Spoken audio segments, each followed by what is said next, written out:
مجھے ایسا لگ رہا تھا کہ جس معیار کی گفتگو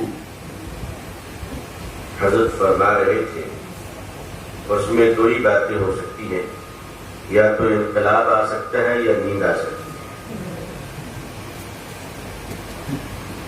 اور ظاہر ہے کہ اب یہ ڈپینڈ کرتا ہے مجمع پہ کہ آڈینس ریگولیشن لانا چاہتی ہے یا آرام سے سو جانا چاہتی ہے. اور مجھے یہ بھی محسوس ہو رہا تھا کہ اردو میں بولیے، اس کے لیے ووٹ دے کر ظلم کیا لوگوں نے، ورنہ وہ جو ایک اسپرٹ ہوتی ہے کسی بھی چیز کی اور اس کا جو ایکسپریشن ہوتا ہے وہ اس زبان میں بہت بہتر ہوتا ہے جس پر ایک کمانڈنگ کیپیسٹی ہوتی ہے. اور اللہ تعالیٰ نے وہ کیپیسٹی عطا فرمایا ہے. لیکن ہر ملک میں ہر ملک کا مزاج الگ ہوتا ہے، ہر ملک کا مزاج الگ ہوتا ہے اور ذائقہ بھی، ٹیسٹ بھی الگ الگ ہوتا ہے. ساؤتھ میں لوگ کھٹا بہت کھاتے ہیں، اور ہمارے بنگال میں ایک علاقے میں وہاں گیا جہاں ہر سالن میں شکر ملا رکھی تھی انہوں نے. تو ہم نے کہا بھائی بغیر شکر کے بھی کوئی سالن ہے؟ کہاں ہے؟ ایک ہے. وہ جب لایا تو معلوم ہے شکر نہیں، اس پہ گڑ بھی ہوگی. تو مزاج الگ ہوتا ہے. ایک موقع پہ حضرت مولانا احمد ولی فیصل رحمانی صاحب مجھ سے فرما رہے تھے پچھلے کچھ ماہ قبل کہ امریکہ میں اگر آپ نے کوئی پروگرام کیا اور اس میں پیزا رکھ دیا تو آپ پریزیڈنٹ کو بھی بلا سکتے ہیں، یعنی اپنے پاور میں نہیں، پیزا کی لالچ میں. تو ہم نے کہا کہ وہاں کے پریزیڈنٹ بہت غریب ہے. ہمارے یہاں تو مولا علی کا فقیر بھی پوچھتا ہے دعوت میں بریانی میں مٹر ہے یا چکن ہے. اگر کہتے غلطی سے چکن اور بیف ہے تو کہتا ہے تم ویٹنگ لسٹ میں ہو، مٹن والے کھڑے ہو گئے. تو ہماری قوم کا جو ٹیسٹ ہے اور ہماری کنٹری میں جو ایٹماسفیئر ہے وہ ہمیں بہت کچھ الگ تھلگ کرتی ہے، لیکن ساتھ ہی ساتھ ہم لوگ اسے تھپکی دینا اپنا فرض سمجھتے ہیں. یہ قوم کچھ تو سوئی ہے اور کچھ سلائی گئی ہے، سلائی گئی. اب آپ اندازہ کیجئے کہ اس وقت جگانے کی ترکیب کیا ہونی چاہیے. ترکیب بہت ہی امیزنگ. یہ ہماری قوم سناٹے دار آوازوں میں سوئی ہے. اس کو جگانے کا فلسفہ بدلنا ہوگا، اور وہ بدلنے کے لیے جیسے ایک بہت تیز مشین چل رہی ہو، جنریٹر مشین. آج شادی بیاہ میں آج کل تو ساؤنڈ لیس بھی آ گئے ہیں، لیکن آپ سمجھ جائیں کہ آپ اس کو جلسی ہو رہی کہ اس کا استعمال نہیں ہو رہا ہے. انڈین مائک ہے. تو آپ یوں سمجھ لیں کہ آپ بہت اچھی بائک چلا رہے ہیں اور آپ کا سائلنسر پائپ پھٹ گیا ہے، آواز کیسی ہوگی آپ سوچ. ایک جنریٹر مشین چل رہی بہت تیز. ہم نے ایک بار دیکھا کہ بہار میں لگن ہوتی ہے، کلکتے میں تو ہر دن ہوتی ہے. وہاں تو لگن ہوتی ہے. لگن یعنی شادی کا سیزن. شادی کے سیزن میں ٹوٹی ہوئی جیپ پر بھی باراتی جانے کے لیے ڈبل قیمت دینے کو تیار ہے. لٹک کے جاتے ہیں وہ اور پٹاخے کھا کے آتے ہیں. تو اس کا جو جنریٹر چلانے والا جو ڈیکوریشن والے ہوتے ہیں، تو جنریٹر چلانے والا جو لڑکا ہوتا ہے اس کو سونے کا موقع ہی نہیں ملتا ہے. وہ پوری رات آج یہاں کل وہاں.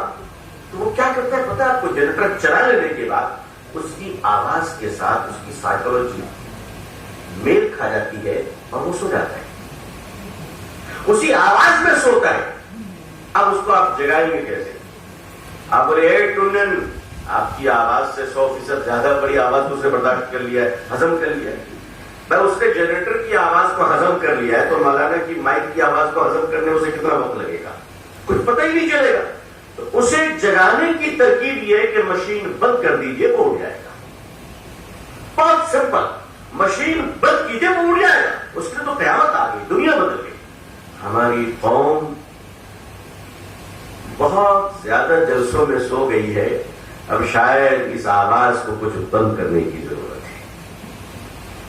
اب پریکٹیکل کی طرف لوٹنے کے لیے جو ہماری تقریریں ہیں، دھواں تقریریں، ہم لوگ تو ماشاءاللہ تقریر کے چیمپئن ہیں. ایسی ایسی تقریریں ہوتی ہے کہ کبھی کبھی اسٹیج پناہ مانگتا ہے کہ بھائی رحم کر دو، ہم لوگوں پہ رحم کر دو. اور پبلک کو تو ایسا ڈانٹتے ہیں جیسے کہ عوام انسان نہیں بھیڑ بکری ہے. عزیزان ملت، ایٹیچیوڈ چینج کرنا پڑے گا ہمیں اپنا. اور ہم جو یہ سمجھتے ہیں کہ ہم تنقید سے بالندر ہیں، ہمارے اوپر کوئی آبجیکشن ہی نہیں کر سکتا، تو آپ جبریل علیہ السلام کے بھتیجے ہوں گے تو کہیں اور رہیے، لیکن ملت کے درمیان جب آپ چلیں گے تو آپ کا حساب کتاب ہونا چاہیے اور ہونا چاہیے. اس وقت ملت کو اجتماعی طور پر طے کرنا ہے. نو بڑی سپیریئر، کوئی ملت کے اندر اہم نہیں. جو کام کرے وہ اہم ہے. عالم کام کریں گے، عالم باعزت ہوں گے. کوئی دانشور ایک رکشہ چلانے والا ملت کا کام کرے گا تو وہ معزز و محترم ہوگا ہمارے درمیان، وہ معزز و محترم ہوگا. یہ کیا سمجھ لیا ہے؟ برہمنزم ہے کہ ہم ہی رہیں گے اور ہمارے علاوہ کوئی نہیں رہے گا. نہیں، اب کام کرنے والے جیئیں گے اور جو لوگ کام نہیں کریں گے وہ مٹا دیے جائیں گے. اس ملک میں جو حالات آ رہے ہیں اس حالات میں نوشتہ دیوار یہ پڑھ لیجیے. وہ دیوار یہ ہے کہ اگر آپ نے اپنی ذمہ داری کو نبھاتے ہوئے اس ملک کے کروڑوں غیر مسلم بھائیوں کے لیے، اگر آپ غیر مسلم بھائی، مسلمان اور اس ملک کے لیے اور تمام انسانیت کے لیے اگر آپ فائدے مند نہیں رہے تو کچڑوں سے گھر سجایا نہیں جاتا، کچڑوں کو ڈبے میں ڈالا جاتا ہے اور تازہ پھولوں سے گلدستے بنائے جاتے ہیں. مسلمان جب اس ملک میں کام کا آدمی تھا تو یہ امام غزالی کہلایا کرتا تھا. شاہ ولی اللہ محدث پہ یہ ناز کیا کرتا تھا. شاہ عبدالعزیز محدث کا نام آج تک لیتے ہیں. اور حجت الاسلام اور بڑے بڑے اکابرین اور علماء نے جو کام کیے دنیا ان کو عزت کی نظر سے دیکھ رہی تھی.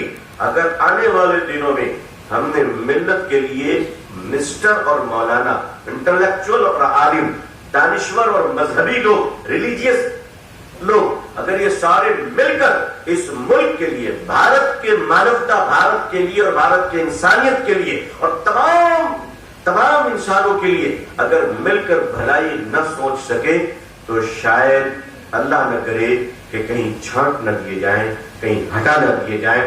میں شکر ادا کرتا ہوں اللہ کا کہ حضرت مولانا احمد ولی فیصل رحمانی صاحب بہت نوجوان ہیں الحمدللہ، لیکن اللہ نے جن صلاحیتوں سے نوازا ہے اس درد کو اگر میں بیان کروں تو آپ اتنا سمجھ جائیں کہ رحمانی 30 جو آج پچھلے 11 سال جس کی عمر لگ بھگ ہونے جا رہی ہے، اس نے وہ کمال کیا الحمدللہ کہ پورے ہندوستان میں مسلم اداروں کے اندر ابھی تک وہ کمال کرنے کے لیے لوگ سوچ رہے ہیں. تمام اداروں کے بارے میں فرما رہے. رحمانی 30 نے جو کارنامہ انجام دیا وہ صرف مسلم ادارے نہیں بلکہ تمام اداروں کے مقابلے میں آپ کا رحمانی 30 آج سب سے اوپر کھڑا ہے الحمدللہ، سب سے اوپر کھڑا ہے. آپ سوچ سکتے، میں نے آج کہا مولانا سے کہ اس کا چرچا کیوں نہیں ہوتا، تو آپ نے فرمایا کہ ہمارا یہ ڈپارٹمنٹ بڑا کمزور ہے کہ ہم شہرت نہیں کرتے، کام کرتے چلے جاتے ہیں. ہم نے کہا نہیں، کام کا چرچا بھی ہونا چاہیے. آپ سوچ سکتے ہیں پنڈت نہرو نے کیلکٹا میں ایک انسٹیٹیوشن قائم کیا تھا، ISI، پاکستان والا نہیں، آپ غلط کو سمجھ جائیے گا، ادھر بھی ایک ISI ہے. یہاں ایک کیا فل فارم اس کا انسٹیٹیوٹ. یہ پنڈت نہرو صاحب نے قائم کیا اور پورے ہندوستان میں اکلوتا انسٹیٹیوشن کیلکٹا میں ہے. یہاں آپ کو جان کر حیرانی ہوگی جو پلاننگ کمیشن ہے نا ہمارے انڈیا کی، جو ساری پلاننگ کرتی ہے، یہ MP MLA تو آپ کو ہم کو نظر آتے، ماننیہ سانسد جی، ماننیہ ودھایک جی، لیکن ایکچوئل جو برین ہے وہ ہے پلاننگ کمیشن میں جو افسر، جو پلانر، جو تھنکر جاتے ہیں وہ کیلکٹا کے ISI انسٹیٹیوشن کے پڑھے لکھے تربیت یافتہ ہی لوگ جاتے ہیں اور وہاں آج تک مسلمانوں کو کبھی موقع نہیں ملا. آپ کو میں بتاؤں، آزادی کے بعد اس انسٹیٹیوشن میں حضرت مولانا ولی رحمانی صاحب رحمۃ اللہ علیہ نے خواب دیکھا تھا کہ کلکتہ کے ISI میں کیا مسلمان بچے کبھی نہیں آ پائیں گے. اپنے بچوں کو ذمہ داری دی اور بلا کر فرمایا کہ تمہاری ذمہ داری تم اس کو پورا کرو. الحمدللہ اب تک اس کلکتہ کی انسٹیٹیوشن سے 3 مسلم بچے کوالیفائی کیے الحمدللہ. 2 پہلے کیے تھے وہ بھی رحمانی 30 سے, اب ایک نے کیا ہے 4-5 دنوں پہلے وہ بھی رحمانی 30 سے.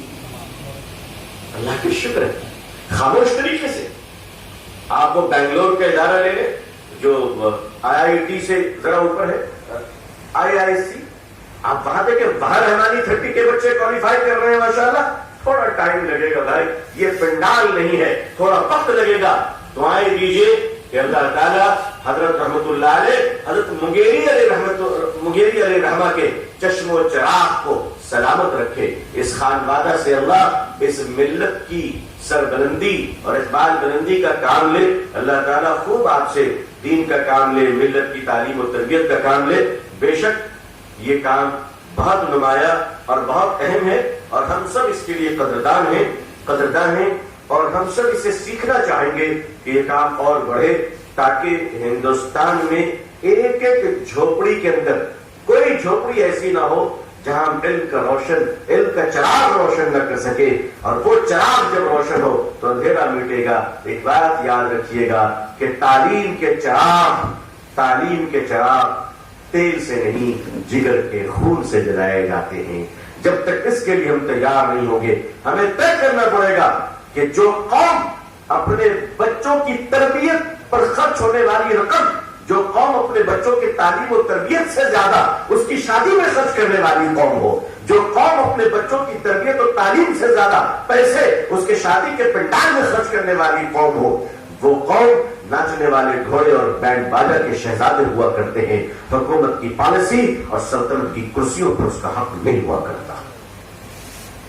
وہاں پہ پہنچنا ہے تو ایک خواب سوچئے کہ آج جس طرح حضرت مولانا احمد ولی فیصل رحمانی صاحب رحمانی 30 کے ذریعے ماشاءاللہ اور آپ کے آبا و اجداد نے اب مدرسے کے فارغین کو الحمدللہ ان کرسیوں تک پہنچا رہے ہیں جہاں کے بارے میں سوچنا بھی مشکل تھا. آپ کو میں ذرا 2 منٹ لے رہا ہوں لیکن بڑی ایک اہم بات انفارمیشن آپ سے عرض کرنا چاہوں گا. دیکھیے ہمارے یہاں پر بہت سارے ایسے لوگ بیٹھے ہیں جو مدرسوں سے واقف ہیں, مدرسوں سے پڑھے ہوئے. میں خود مدرسوں کی چٹائی پہ لیٹا ہوا آدمی ہوں. میں آپ لوگوں کو ایک لطیفہ سنا دوں کہ علماء مولانا جہاں بھی جاتے ہیں ان کو کھانا پینا بڑا اچھا ملتا ہے ماشاءاللہ. اچھا, جو کرٹیسائز کرتا ہے وہ بھی بلاتا ہے تو مرغی کھلاتا ہے, کرٹیسائز کرنے والا بھی بیچارہ. تو اس کی وجہ کیا ہے؟ اس کی وجہ یہ ہے کہ پڑھائی کے زمانے میں جو ہم لوگ دال پیتے ہیں نا وہ آپ دیکھ بھی نہیں سکتے ہیں. تو 8 سال تک جو دال پیتے ہیں اس میں وضو بن جاتی ہے, اس کے بعد یہ مرغے کا نمبر آتا ہے. بھائی بڑی محنت کی بعد یہ ملتا ہے, آسانی سے نہیں ملتا ہے. آپ کو ایک انفارمیشن میں آپ کے ساتھ شیئر کر رہا ہوں کہ ہمارے یہاں آپ لوگوں کو بڑا اچھا لگے گا انشاءاللہ اور آپ لوگ اس کو امپلیمنٹ کر سکتے ہیں رابطہ کر کے جامعہ رحمانی سے. حفظ کلاسز بہت مشہور ہے الحمدللہ, جگہ جگہ آپ دیکھیں گے بچے حفظ کر رہے ہیں. ہمارے آپ کے سب کے اللہ تعالیٰ ہم سب کو حافظ قرآن عامل قرآن بنائے. لیکن میں چونٹا ہوا سوال آپ سے کروں گا, بہت یہ سوال میں اپنے آپ سے کر رہا ہوں. اپنے لوگ ہیں, ہمیں سوچنا چاہیے, ہمیں کراس کوشچن کرنا چاہیے. ہم جینا کب سیکھیں گے؟ دیکھیے اگر آپ کا بچہ, میں اور نیچے آ رہا ہوں, اگر کلکتہ میں داڑا پاڑا کا بچہ کیا اسٹائل ہوتا ہے آپ جانتے ہیں, کیا اسٹائل ہوتا ہے, کیا لینگویج ہوتی ہے آپ جانتے ہیں. چھوٹتے ہی وہ آپ کے ابا اماں تک پہنچ جاتا ہے. اگر اس بچے کو آپ اور ہم لوگ مل کر ڈان باسکو میں ایڈمیشن کروا دیں تو داڑا پاڑا کا ہونے کے باوجود وہ کلاس 2-3 تک آتے آتے انگلش بولنا اسٹارٹ کر دے گا. کیا خیال آپ لوگوں کا؟ آپ ایگری ہیں اس بات سے میرے؟ وہ اس لیے کہ وہ انگلش میڈیم میں بھائی کچھ بول سکے نہ بول سکے, کتا بلی تو بولنا شروع کر ہی دے گا, تو انگریزی بولے گا. آپ مجھے بتائیے کہ کلاس 2 میں پڑھنے والا بچہ انگریزی کی 2 کتابیں لے کر انگریزی فراٹے سے بولنا شروع کرتا ہے یا ٹوٹی پھوٹی بولنا شروع کرتا ہے. قرآن عربی زبان میں ہے اور دنیا میں عربی زبان میں جتنی اصطلاحات اور جملے قرآن سے بہتر گرامر دنیا کے کسی عربک کورس میں نہیں ہے، کسی عربک کورس میں نہیں۔ اس قرآن کو حفظ کرنے والا بچہ عربی بول کیوں نہیں پاتا؟ ایک بڑا امپورٹنٹ کوشچن، کیوں نہیں بول پاتا، کیوں نہیں سمجھ پاتا؟ ہم رٹے رٹائے حافظ بناتے، ظاہر سی بات ابھی تک نہیں ہو رہا ہے، لیکن وہ بچہ حفظ کیوں نہیں بول سکتا؟ بھائی وہ قرآن کے الفاظ اس کی زبان میں پڑھے جاتے ہیں، وہ تو ایک سانس میں اگر پڑھنے پر آ جائے تو 8 سے 10 منٹ میں پورا ایک پارا پڑھ دے گا انشاءاللہ۔ تو اس سے اچھی عربی تو دوسرا بول ہی نہیں سکتا۔ میں تو کہتا ہوں اس سے اچھی عربی جو چہاروں اور پنجم میں پڑھتے ہیں وہ بھی نہیں بول سکتا جتنی اچھی عربی یہ بول سکتا ہے۔ لیکن آپ نے اس کو رٹایا ہے، اگر اس کی میننگ سمجھا دے تو حافظ بنتے بنتے یہ عربی زبان کا اسکالر بن جائے گا انشاءاللہ۔ پریکٹیکل پاسبل ہے کہ نہیں بتائیے؟ پریکٹیکلی پاسبل ہے۔ اگر پڑھانے والا پڑھاتا رہے اور جملہ سمجھاتا رہے، گرامر بتاتا رہے تو سارا قرآن اس کے سامنے ہے۔ الحمدللہ جامعہ رحمانی میں اللہ کا فضل ہے، حضرت مولانا احمد ولی فیصل رحمانی صاحب کو الحمدللہ ان کے خاندان بزرگوں کی دعاؤں کی برکت سے، باپ دادا کی خون وہ لہو کی برکت ہے کہ یہ صحرا آپ کو جاتا ہے کہ آپ نے اسے وہاں پر انٹروڈیوس کرایا، امپلیمنٹ کروایا ماشاءاللہ، اور آج جامعہ رحمانی کے بچے، حفظ کرنے والے بچے بھی عربی زبان کی شدھ بدھ رکھتے ہیں الحمدللہ۔ آج وہ جان رہے، جو بچے اوپر کے درجے میں جا رہے، اب تو حفظ 30 بھی چل رہا ہے کہ بچے حفظ کریں گے، اسی کے ساتھ ساتھ وہ آگے چل کر انشاءاللہ گریجویشن بھی کریں گے۔ اب اس کی ضرورت ہے، پہلے بھی اس کی ضرورت تھی لیکن جب جگہ تب سویرا۔ دعا فرمائیے کہ اللہ تعالیٰ ہم سب کو کام کرنے والوں کا کوآپریشن کرنے کی توفیق عطا فرمائے۔ جو کام ہم کر سکے وہ کریں گے انشاءاللہ، جو نہ کر سکے وہ کرنے والے کو کوآپریٹ کریں گے۔ اللہ تعالیٰ ہم سب کو ایک دوسرے کے لیے خیر خواہ بنائے۔ ہم سب اپنے لوگ ہیں، پورے ملک میں جو بھی کام کر رہے ہیں اللہ تعالیٰ سب کو اچھا رکھے، سلامت رکھے، آپ سب کو بھی اللہ تعالیٰ خوش رکھے۔ دعا فرما دیجئے کہ اللہ تعالیٰ ہم سب کو پوری دنیا میں اسلام کی عزت دیکھنا نصیب فرمائے، اقوام عالم اور اہل ہندوستان کے دلوں میں اسلام اور مسلمانوں کے لیے جذبہ محبت و احترام پیدا فرمائے، آمین یا رب العالمین۔ آخر دعوانا الحمدللہ رب العالمین، والسلام علیکم ورحمۃ اللہ وبرکاتہ۔